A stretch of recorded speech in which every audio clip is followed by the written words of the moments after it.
Hello viewers, ഇന്ന് ഞാൻ colour ബാറിൻ്റെ match me as I am എന്ന് പറയുന്നൊരു ലിപ്സ്റ്റിക്കിൻ്റെ റേഞ്ചാണ് ഞാൻ കാണിക്കാൻ പോകുന്നത്. ഇതിൻ്റെ പാക്കേജിംഗ് ഒക്കെ വളരെ ബ്യൂട്ടിഫുള്ളാണ് കേട്ടോ. ഇതിൻ്റെ അകത്താണ് ലിപ്സ്റ്റിക് ഉള്ളത്. ഇത് ക്രയോൺ ലിപ്സ്റ്റിക് ആണ്.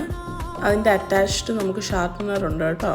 ഈ ഒരു ലിപ്സ്റ്റിക്ക് ഞാൻ ഷോപ്പിൽ പോയാൽ വാങ്ങിച്ചപ്പോൾ 1000-നാണ് കിട്ടിയത്. ആമസോണിൽ 830 കിട്ടും. ഇതാണ് ഇതിൻ്റെ ഷെയ്ഡിൻ്റെ പേര് ജിൻ 00 കേട്ടോ. ഞാനിപ്പോൾ കയ്യിൽ സ്വാച്ച് ചെയ്ത് കാണിക്കുന്നുണ്ട്.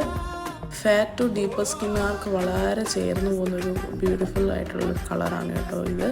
എനിക്കൊരുപാട് ഇഷ്ടപ്പെട്ടു. അപ്പോൾ ഞാൻ ലിപ്പിൽ അപ്ലൈ ചെയ്ത് കാണിച്ചു തരാം. അതിന് തന്നെ ലിപ്പ് ലൈനർ കുറച്ചുകൂടെ ലിപ്സ്റ്റിക്കിനെക്കാട്ടിലും ഡാർക്ക് ലിപ്പ് ലൈനർ എടുത്തൊന്ന് ലിപ്പിൽ അണ്ടർലൈൻ ചെയ്ത് കൊടുക്കുക. നെക്സ്റ്റ് ഇത് അപ്ലൈ ചെയ്യുക. നന്നായിട്ട് ഗ്ലൈഡ് ചെയ്ത് സ്മൂത്തായിട്ട് നമ്മുടെ ലിപ്സിൽ വരുന്നുണ്ട് കേട്ടോ. അത് കാരണം നമുക്ക് ഒത്തിരി അപ്ലൈ ചെയ്യേണ്ട ആവശ്യമില്ല. ജസ്റ്റ് ഒന്ന് അപ്ലൈ ചെയ്യുമ്പോൾ തന്നെ അതിൻ്റെ കളറ് നന്നായിട്ട് വരുന്നുണ്ട്. നിങ്ങൾക്ക് കാണുമ്പോൾ തന്നെ മനസ്സിലാവുമെന്ന് വിചാരിക്കുന്നു. അടിപൊളി ഷെയ്ഡാണ് കേട്ടോ.